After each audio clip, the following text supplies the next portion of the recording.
Hi, everyone. So I'm Stephanie Sprangers, and I'm the founder of Glam Hive. And I'm here with Andrew Whites and Quintin Thrash. And we're going to have a conversation a lot about men's style, but also the ROI and the return on investment of having great style and why it matters. So I'm going to start with you, Quintin. I'd love for you to introduce yourself and tell everyone about you and your business and just a little bit of background about you. Well, I am Quintin Thrash. I'm originally a small town boy from Hawkinsville, Georgia, which I just got back from, and the bugs were a nice reminder of why I loved LA. But yeah, so I started out, I grew up an athlete my whole life. I went to college on a full football scholarship. I was always into dressing well, but I can't necessarily say fashion because I didn't come from fashion. I didn't understand fashion. But when I moved to LA is when I was kind of able to really venture into the industry. And I started out as a stylist. I started styling one of my NFL friends from back in South Carolina where I went to college. And that kind of gave me the platform to kind of start putting myself out there and gaining more clients. So I've been in LA 8 years now, and I finally made the transition about 2 years ago from styling to owning my own wardrobe studio. And then from there, I started deciding to design and just like create my things that I envisioned that I couldn't find in certain places and things like that. And so I've had Thrash Bespoke now for 2 years. Going well. I specialize in pretty traditional tailoring, but with a twist as far as patterns and colors and material that I use and things like that. And that's pretty much what I'm known for. I love that. And I can see your amazing jacket in your background, and we'll get into that. But I've loved so much the way that you use color and pattern, and it's so interesting and unique. And so now, Andrew, we'll turn to you. Well, for all you viewers who have not seen me before on Glam Hive, I will fill you in. My name's Andrew Whites. I'm the founder of The Whites Effect, which is a style consultancy firm. What we do is we work with men and now women who work in fields where their professional image has a direct impact on their success. And through style, we help educate and guide and increase one's confidence, business network, personal relationships, income, career advancement, and so forth. I'm originally from Philadelphia. Like Quintin, I was never Mr. Fashion. I didn't go to school for it. It's kind of more a quality, a passion that I have for style. I moved to LA about 25 years ago, and that's where I started to find my personal style. And I was a talent agent. I was in the entertainment business for 20 years, and I was always known as the best dressed agent. And so colleagues and clients of mine, I represented actors, many of whom you know, and they would ask me for guidance, and I would help them. And as I was watching the outcomes and results from what I was doing for them and myself, I realized there was something here. And for 4 years, I worked on this business, and I started 6 years ago. So here we are. There's a lot more to it, a lot of layers. Yeah. My business is about style, lifestyle, not so much, fashion. Yeah. And I know, and I've known you now for many years. I met Andrew about 3 or 4 years ago when I just was kicking off Glam Hive. And really my conversation with you that day at the Soho House was really such a light bulb moment for me, kind of making the transition between, just wear a great outfit just to look good, to really like the power of style. And to give people a frame of reference, I love this story and I'd love for you to tell it. I make you tell it all the time. You know that I do. And Quintin, we're going to find a story from you too. But it kind of was like that moment where, tell the story about the moment in the boardroom where you were still an agent, but you were dressing different, and how people were reacting to you that day. So when I was an agent, I was quietly, helping others outside and inside the agency. There was one day, again, I was always known as the best dressed agent, and people, when you're in the entertainment business, especially back in the 2000s, right? Between 2000 and 2010, your basic uniform was a navy gray or black suit, right? Plain shirt, some kind of tie, and shoes. No one was really stepping outside the box, outside the zone, except Andrew Weitz. And people started to take notice of it. And I get a lot of inspiration, whether it's Humphrey Bogart or Fred Astaire, so many different icons out there, even Italian. And I loved wearing, I thought, yeah, hey, you know what's cool? In 2005, I'm going to start wearing a pocket square. And people were like, what is going on with this guy? So after a few years of starting to do my style thing, I was in the boardroom, and the CEO of the company, I work for a company called WME IMG. It's the largest talent agency in the world. Ari Emanuel, who owns it, was giving a talk about the box office and his client, Mark Wahlberg. And in the middle of his conversation with 200 agents, he stopped and turned and pointed in my direction. And just out of nowhere, like in the middle of it, he goes, "What the F is that?" And everyone kind of turned and was looking at me, and I kind of looked around and I was like, "What?" He goes, "What is that?" And I said, "Me? What?" And he goes, "That in your pocket. What is that?" And I said, "It's a pocket square." He goes, "A what?" I go, "It's a pocket square." He goes, "Well, I don't like it." And I said, "Okay." And he goes, "Well, what is it?" And I said, "It's a piece of fabric that enhances like your look.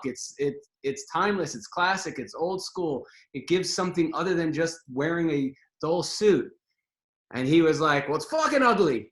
And then he turned back around and just started talking about Mark Wahlberg again, like nothing ever happened.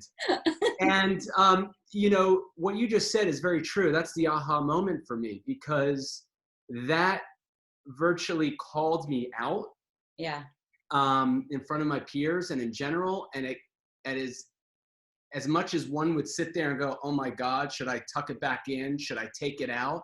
I said, F it. I'm just going to rock it and leave it. And I left the boardroom. I went back to my office. I put my books down. I said to my assistant, I said, "Okay, hold my calls. I'll be back in 30 minutes. And I went downstairs, and across the street was a boutique British label, Turnbull and Asser. I walked in. The guy said, "Hello, mate. How can I help you?" I said, "I want to buy 10 pocket squares."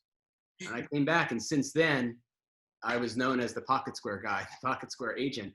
And from there, that allowed me to start stepping really outside the box and doing things where people started to take notice. And that's how I discovered my business of style is more than just fashion and buying clothes and putting them on.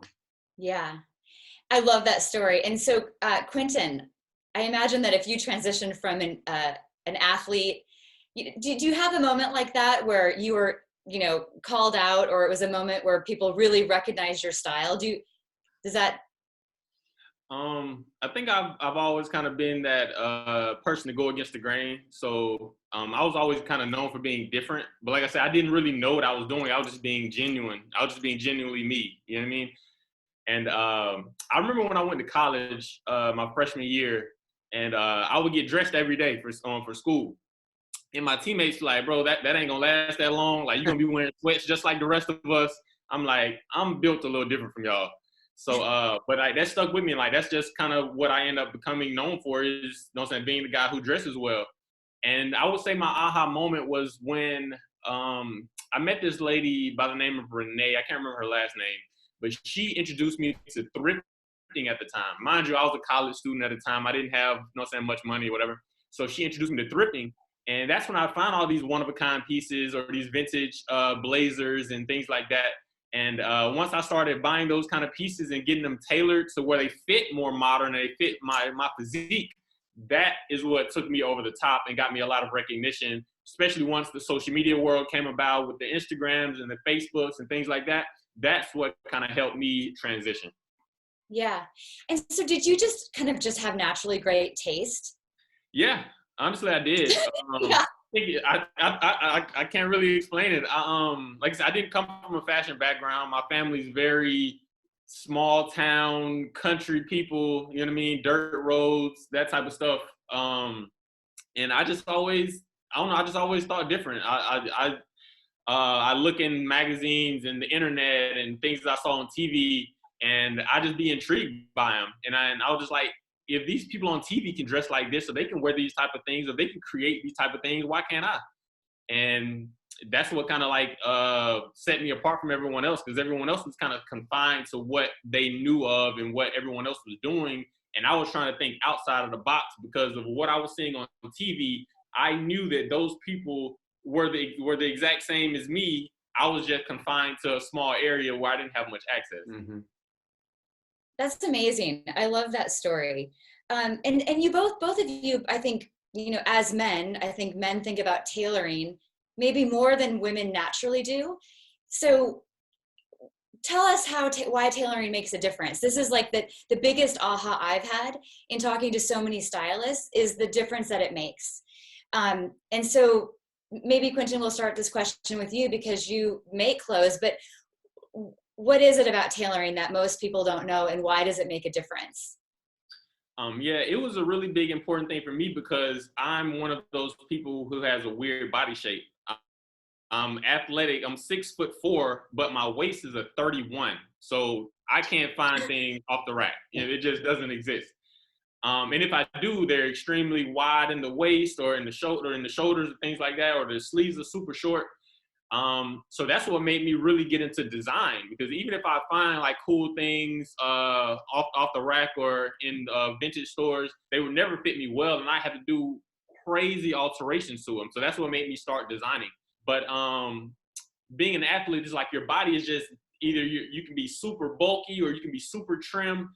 And with a tailor, once you start tailoring your pieces, everything becomes so niche to your specific body type. So from my body type to all of my various clients' body types, everything is so different. So that's why I've never really been a big fan of ready to wear, because it's made for the general public. It's not made for each individual person. That's why I chose Bespoke, because I love creating something for each and every person. Because a lot of people feel that they can't achieve certain looks, they can't do these type of things, when it's really all about how you mold those pieces to your actual body style.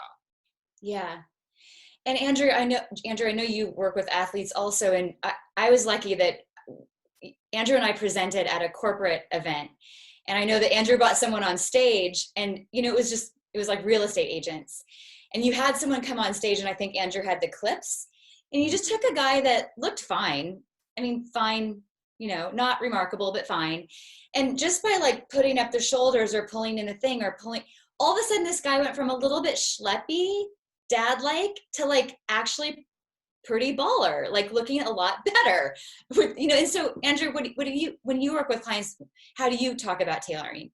Well, listen, by most of my business, 90% of my business, what I do is about tailoring.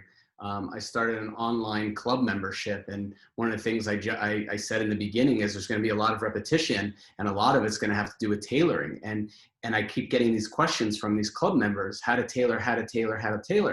And Quentin's 1,000% right. I mean, everybody has different body shape. We come in different sizes, right, and shapes, and you can't.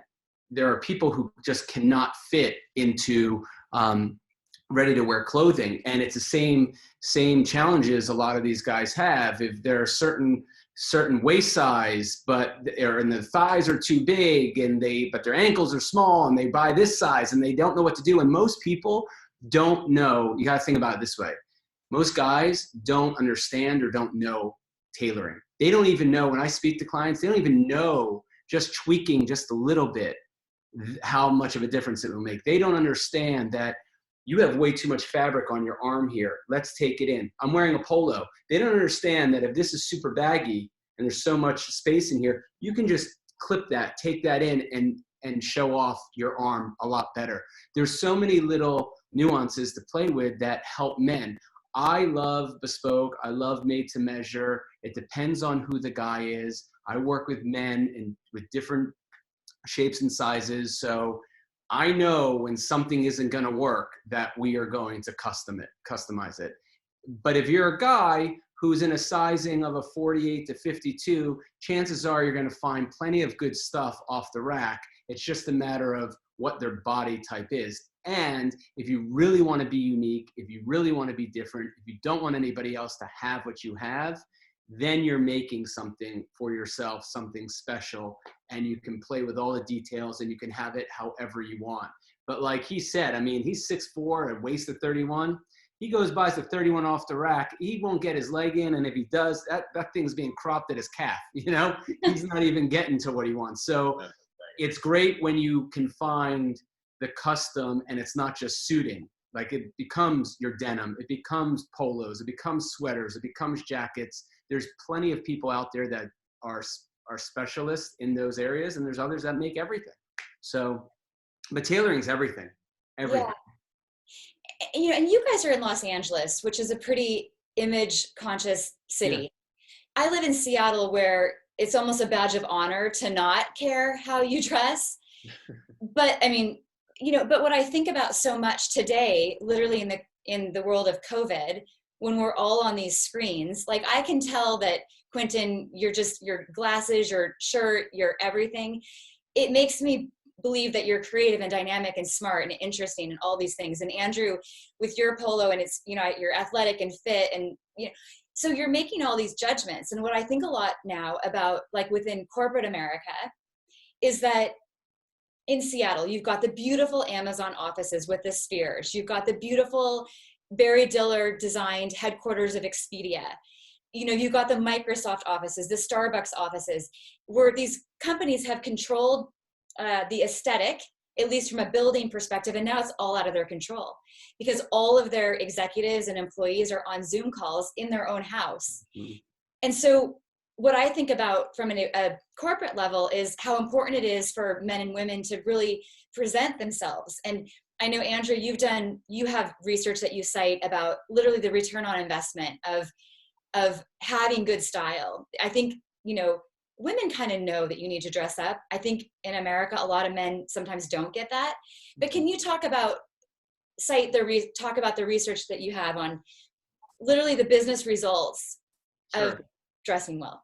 Yeah, well, you know, just like you said, I mean, we're in LA and self-image is everything. And it's no longer, I mean, I've been preaching this for 15 years. I mean, it's no longer just about your celebrity who's on the red carpet and television movie stars, right? It's truly about the people behind the camera, people who are making decisions. Self-image is everything. And what the problem was for me was that I couldn't understand that if this is so important, why don't people get it? Why don't people understand this? And I'm going to tell you that in a second, but going back to even like where we are today in the Zoom world.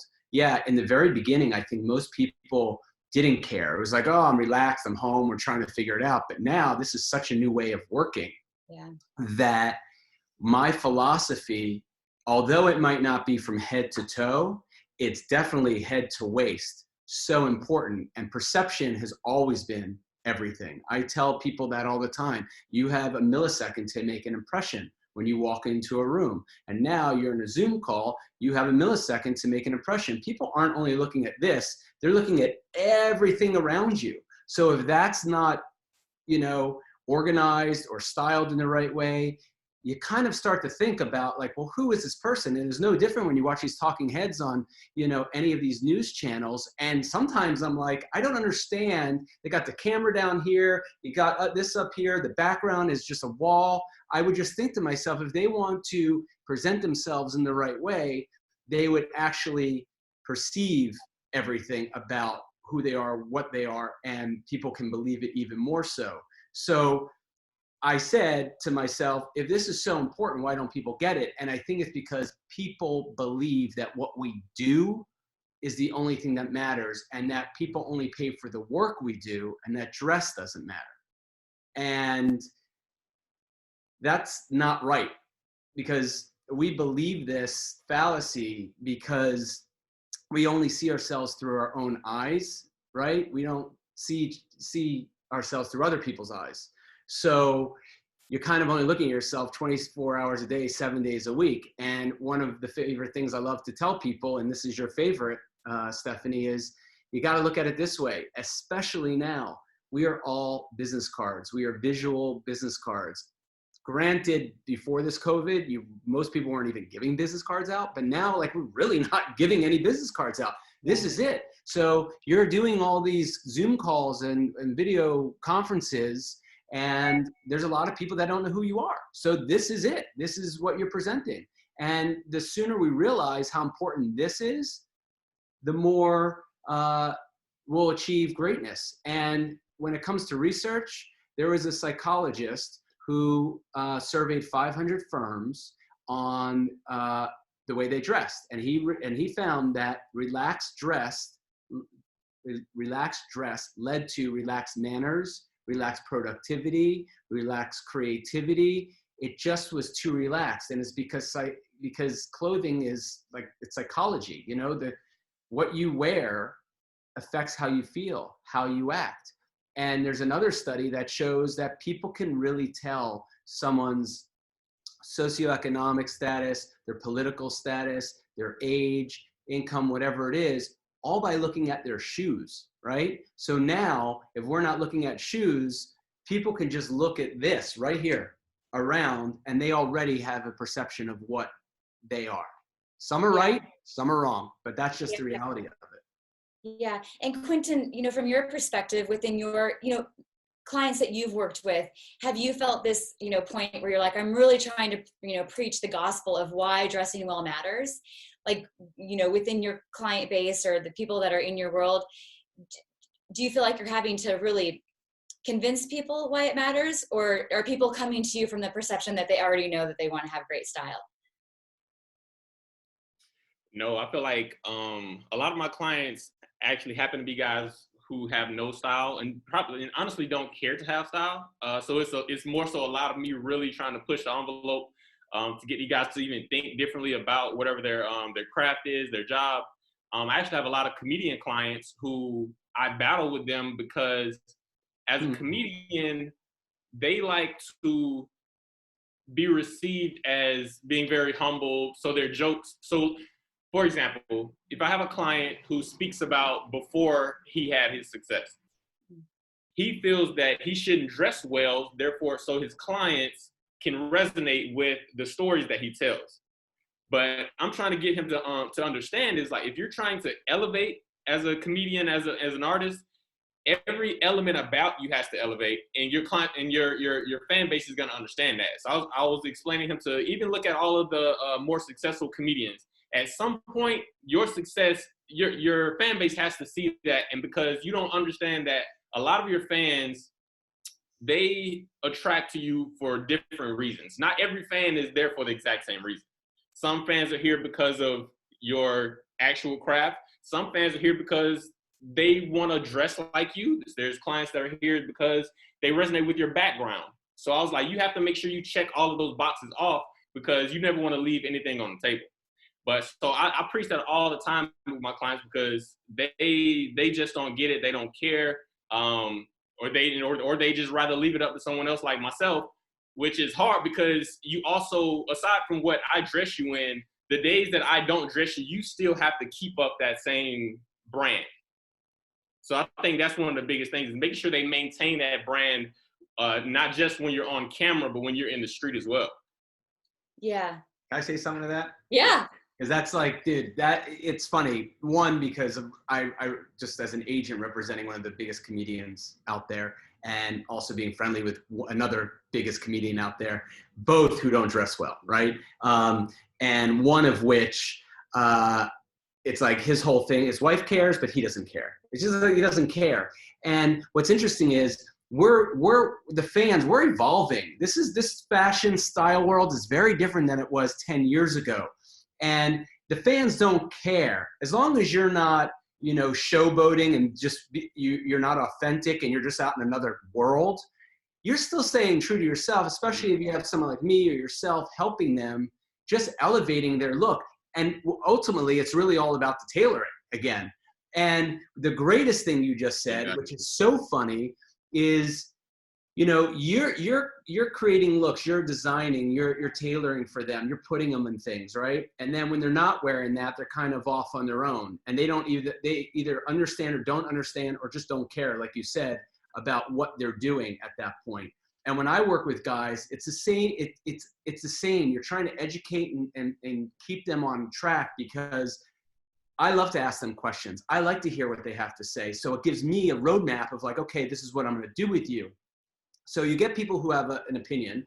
You get some who go, I don't know, that's why I'm paying you. But the biggest thing is you can do great with them, But as soon as you leave them to their own devices, or they're like, you're not around, they kind of go back to where they are.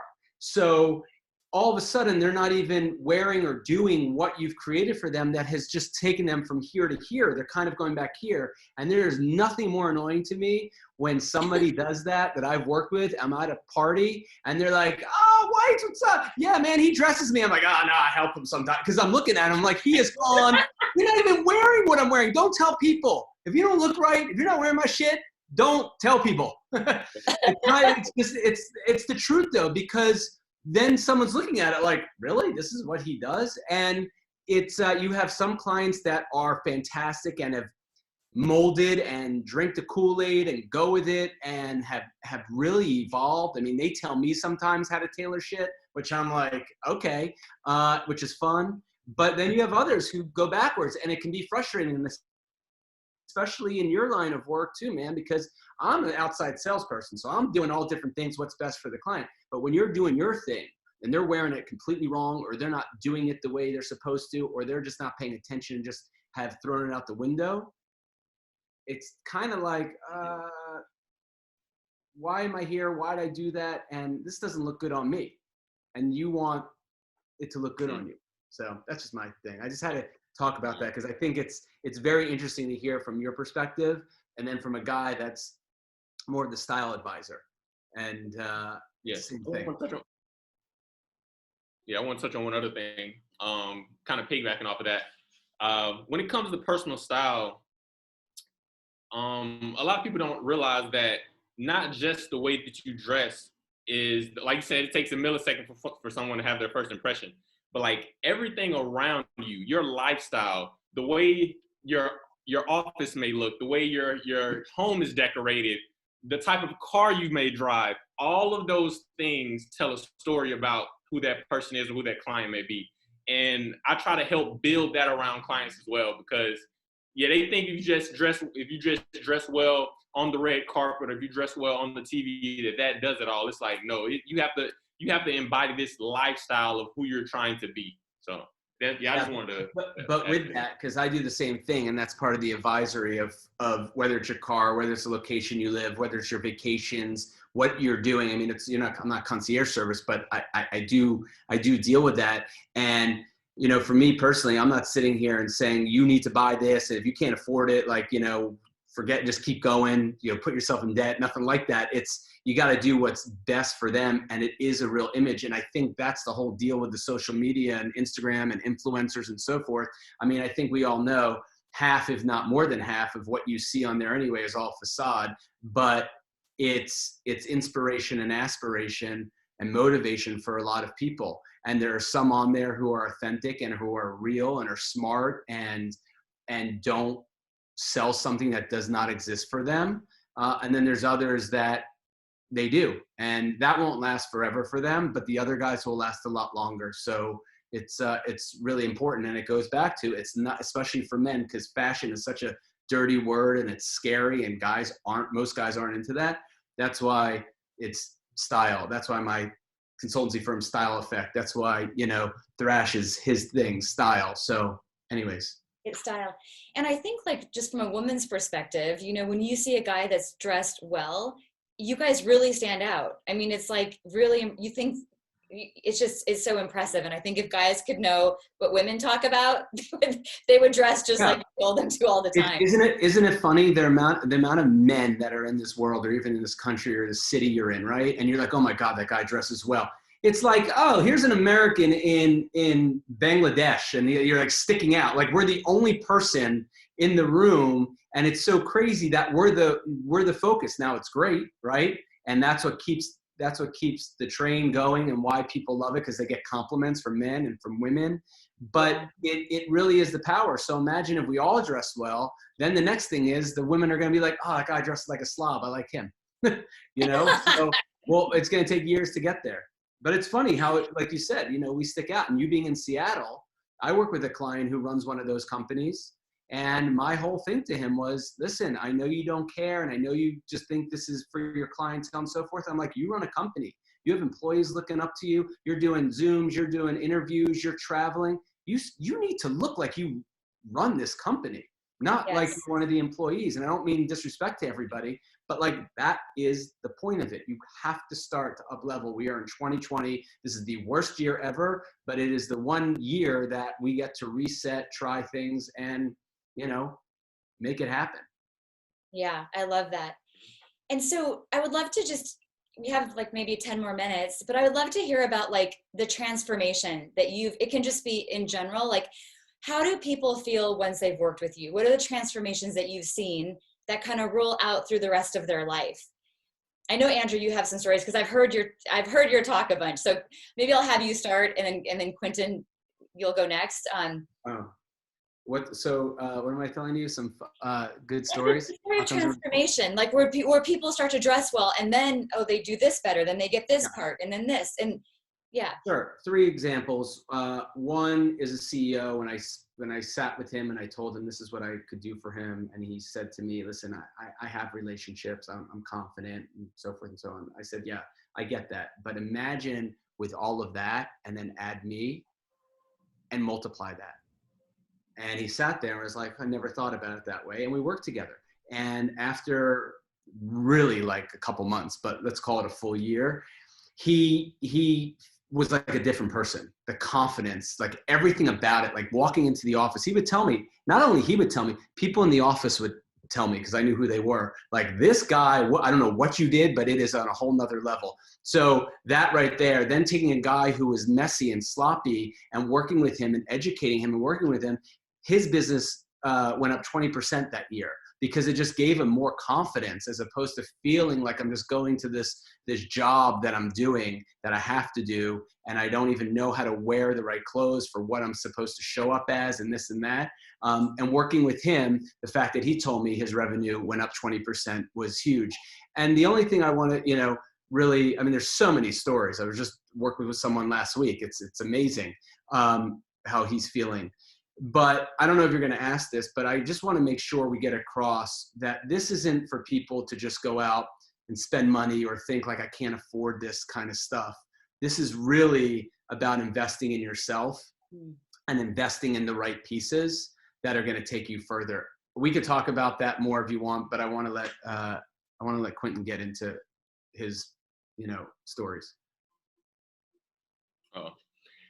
Yeah, I feel like one of the biggest things with me, which is kind of funny to me, because I receive it a lot, is that when I dress well, when I come into certain places or certain environments, how many times people tell me that they have to, when they know that I'm going to be in the room, they have to make sure that they dress a certain way to even be around me. I feel like it's the most positive thing that there can be, because you're making everyone around you, you're making your peers elevate themselves just even being in your presence. So I feel like if you can teach that to your clients, that if by you dressing well, it's going to make everyone else elevate their work, that's golden right there. Dude, I love that. That's so true. I'm going to steal that from you, because every time I'm with somebody, they always go, the fact that I was meeting you today, I had to think about what to wear. What was my best shirt? What was my best, and so, but I didn't think about it that way. And I'm always like humble. I'm like, oh no, I don't judge. In my head, I'm like, I've clocked you from the moment I saw you. But you're right, man. That's so true. It's actually elevating people without them really knowing that they're actually doing it when they know you're in the room. It's pretty sweet. Yeah. Well, and I love, Quintin, your story about how when you were younger, you shopped thrift, because I think the thing that I've learned in knowing so many stylists now is that you'll never meet a stylist that's like, you have to spend all the money in the world. You have to buy all these things. It's never that. You'll never hear that story. It's always literally, it could be, I'm going to work with a stylist that's going to go thrifting with me and then tailor it. So I don't know if that was, so this is to say to everyone out there that it's not about spending money. Like, that's the opposite of what stylists do. They just are really like, stop doing this, start doing this, and just kind of having your back, making you look better. Andrew, what was it that you wanted to touch on? Pretty much that. Perfect. Listen, I'm in the luxury business, so most of what I do is high-end designer wear, right? But that doesn't mean I don't work with other brands and companies that are more mainstream and so forth, because the truth is it is all about tailoring. Where you end up winning when it becomes designer, and depending on what it is and who the designer is, you are going to get much more use and it will last a lot longer than, say, buying something from H&M, right? So, but if you can't afford Armani, but you can get the same look from Suit Supply or H&M, like, that's your deal, do it. Because what I was just about to say, to touch on what you were saying, was everybody's style is different. Your style is an asset, and people can't see the ROI on this spending if they don't know what they're spending on and why they're doing it. So, and I've said this story before and I'm going to say it again. It's like, if you go in your closet and you can't find anything great anymore, you're looking for a blazer, and you go to a store and you find the blazer and you look at the price and you go, oh God, I need a new blazer. I don't want to spend this, or I can't spend this. And you put it back. Then you go back to your closet and you got to wear the same jackets, blazers you've been wearing, and you're still sick of it. It's a disservice to yourself, right? And that's not a money problem. That's the difference between an investment versus an expense, because the investment, and the right investment, will pay you back. The expense has no long-term benefit. And then you're going out with your friends, then you're paying for your liquor and your food, and then you look at the bill, and then you go, oh my God, I could have bought the blazer for this. And instead that goes in one and out the other, and then you don't get the blazer. So if you invest in the right pieces that make you feel great, that make you look great, that make you do great, and it's going to last, it is so well worth it. I'll tell you now, I'm wearing a polo. This is from a designer brand. It is not cheap. But you know what I said to myself? I looked at it and I said, I need a new navy polo. I love that there's a zip here. It's a little different. And guess what? This is going to last me a good 3-4 years. How do I know? Because I bought a polo from them 3 years ago that has lasted me up to now. And I just decided that, you know, I'm kind of over it. But imagine the amount of wear over 3 years. Yeah. It goes so much further than if I bought this from an accessible brand. And the way I wear it probably wouldn't last throughout the summer. So it's important to invest. And there's research on that too, which I'm sure people Well, and I'm sure for Quintin, you know, many years ago, Brioni had women's wear. That's what this is. It's a Brioni, yeah. And I was in Paris at their store, and they were doing a closeout. It was during their whole sales during January, and I was looking for like a tuxedo blazer. They had one in my size. You know, it was expensive. Of course, it was on sale, which was great. But I just stepped up and I bought it. And I wore that thing, I think I bought it in 2011. And so this last year I was in Paris, and it was shiny because my dry cleaner just, you know, after 2011, now it's 2020. And I didn't even know that, but I went to the Brioni store and I met with their lead tailor, who's been with the company for like 45 years. And I was like, is this bad? I mean, he's like, you just can't wear it anymore. But by the way, you bought that, Miss Sprangers, in 2011. And I'm telling you, I wore it probably every day since 2011. And so, Quintin, that must be the same for you, where even with Bespoke, the investment, you could wear one of your suits, I imagine, for a decade or more. Yeah, definitely. Yeah. And like I said, I come from a place of not being able to afford these types of things. So that's why I was doing the thrifting and wearing the more, like you said, the more accessible brands, and I was just getting them tailored. And people thought that I was a lot more successful than I actually was. And which is, that's a whole nother, you know what I'm saying? That's a whole nother story in itself right there. Just being, just because you don't necessarily have the funds to be able to purchase these type of things, you can still present yourself in a way where people take you seriously and look at you properly. So, yeah. Well, it's stressing for the job that you don't have, or you want to move forward in. And I've said it before and I'll say it again. You can be in the room trying to get a client, and the person you're competitive with have the same smarts, same everything. You just happen to look better. There is a greater chance that person, the client you're trying to sign, is going to sign with you because you have the knowledge and the look, and they don't, you know, yeah, whether you are that person or not. And one other thing I'll touch on that I currently am dealing with, the fact that I look I am young. I'm 31 years old, but I look a lot younger, especially when my hair was shorter. And And dealing with the type of clients that I deal with, and especially trying to attract some of the type of clients that I prefer to work with, it's kind of hard for me because I look so young. A lot of people think I'm like in my early 20s at times and things like that. So I have to dress well in order for people to really understand that I know what I'm talking about.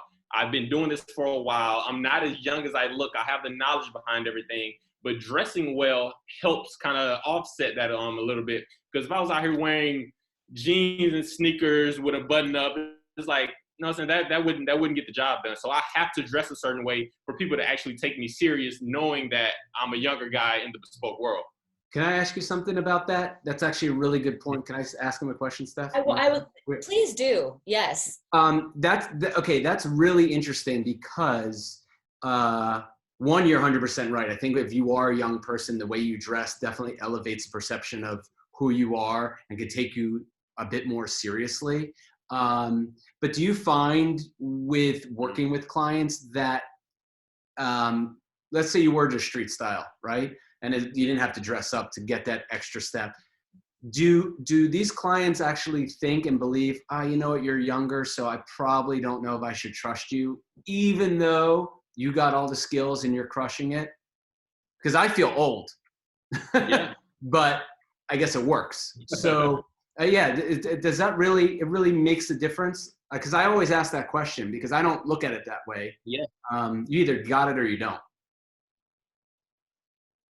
Yeah, it really does. I think it's more so with some of the older clients who really aren't into style. They just see this young guy and they think that, oh, you haven't been doing this long enough to be able to tell me, or they'd rather just trust someone who has been doing it longer than I have, with no real kind of intelligence behind that thought process. Right. But yeah, that's a real thing that I have to deal with. So I'm very conscious of, like saying, I'm conscious of the way my office looks, the type of car that I drive, where my office is located. Like, I'm very conscious of those types of things because I know that's how I'm perceived. Yeah, I just think it's very interesting. You know, when I bought a house 4 years ago and I hired a designer, young, 20-something years old, and I hired him because he did a celebrity friend of mine, and I was like, okay. And he had great ideas, and we also were looking into somebody else who was more experienced, been around, a little more expensive, and I went with this guy. And you know what? He killed it. And not only did he kill it, 3 years later, this guy has his own company, and the clientele he has is insane. And it becomes, what you realize is, and you said in the beginning, which your business is the same as mine, getting new clients. Yeah, people will read about you, people will know about you, they'll hire you, but it's really word of mouth, and it's really how they look at other people and go, wow, I would like to look like that. Wow, I wish my house was like that. Wow, who's helping you? What's going on? And that's really how it is. And then they don't give a shit what your age is. Exactly, and it takes people like you to be able to trust in the younger generation, to know that they're going to bring fresh ideas, new ideas to the table and things, instead of a lot of people are stuck in their ways. Yeah. So people that think like you are the people who are giving the younger people a chance to kind of shine and show that we put in the groundwork to kind of be where we're at right now. But a lot of people are just very stagnant and they're just stuck in their ways. Well, and we're always, yes. So I appreciate people like you who. Sorry. No, go ahead. I was going to say, we're always growing, and we deal with guys, right? We're men, and we're creatures of habit. And as we get older, we're even more creatures of habit, and we don't like change. But what I tell people when they hire me and they're scared to do certain things, I take baby steps for the most part, right? And then I push it. But I always tell them straight up, and I don't care who they are, I go, if this is what you want, then why am I here? Why'd you hire me? Like, you don't need to spend X amount of dollars for me to put you in a Navy suit. If that's what you want, I'm going to tell you, go here, do that, love you. Call me if you need something. Like, I'm straight up, because there's no creativity for me. There's no creativity for you. You're kind of like, okay, I'm just going to do it for the money. But at that point, you might as well not, you look better by saying, you don't need me if this is what you want. And then they kind of open up, and they have to, they've got to take the chance. anyways, we could go Well, on. Quintin, you must have that, because even looking at the jacket behind you or the pussy bow shirt that you're selling to men, I mean, you really, and I've seen your Instagram, it is amazing. And you're putting men in color and patterns and texture that's really different. And so your clients must just be, it's like a great chef who's like, I'm doing something different, but you just got to go along for the ride. Yeah, and a lot of my clients do. They trust me because I do what I do so well that they might not even understand it, but it translates well for them. So they're like, all right, I don't get it, I don't understand it right now, but I trust you that you're gonna do it well. And as soon as I dress them, they get the most compliments that they've ever received in their life. People are talking to them like they've always dressed well off of this one outfit. So that's kind of what sells it, and it gives them a level of comfort of like, okay, this young cat knows what he's doing. So I can kind of give him a little more rope. Yeah. And by the way, you know, even what you just said about the pussy bone and so forth, Quentin's not putting that on everybody. If that makes sense for you, he'll try it. But otherwise, if it's not, he's not pushing that, right? Yeah. Thank you for saying that, because a lot of people also think that because they see the things that I wear, or they may see some of the things that I design, they think that I'm going to be trying to push all of these things on them. Everything isn't for everyone. I've invested enough into my craft, and I understand what looks well on each individual person. So I don't push pussy bows. I don't push multi-pattern trench coats on every client. You know what I mean? Because the CEO of some company, this isn't what they're trying to wear. You know what I mean? But I know how to push the envelope in the right areas that may give you a little more pizzazz, a little more flair. But definitely, yeah. So that's one thing that I've dealt with in the past, is a lot of people thinking that I only can design these crazy off the wall pieces, which isn't the case. Well, no, and if you look at your Instagram, you have so many suits where it's just they're so beautiful, and a lawyer, a doctor, an accountant, anyone would just look amazing in them. Like, to me, it's as good as any big international brand I've seen, and it's very great. But for the record, as a woman, when I see a guy that does something different like that, all of us girls are like, who's that guy? We're so impressed by it. So that's my 2 cents. Well, you guys, it's been so good to talk with you. And for all of you guys that are watching, both Andrew and Quintin have a profile on this platform, so you can click their image on the platform, see their Instagram, follow them. And of course, Andrew can be found at The Whites Effect, Quintin at Thrash Bespoke. And I just love you guys. Thank you for doing this. Thank you for having us. And, you know, I'm a big fan and supporter. And so this is great. And I look forward to the next one. The next one. I love it. Okay, you guys, have a good day. All right. See ya. Quentin, Okay, see you later, brother. Yes, sir. Bye-bye. Bye.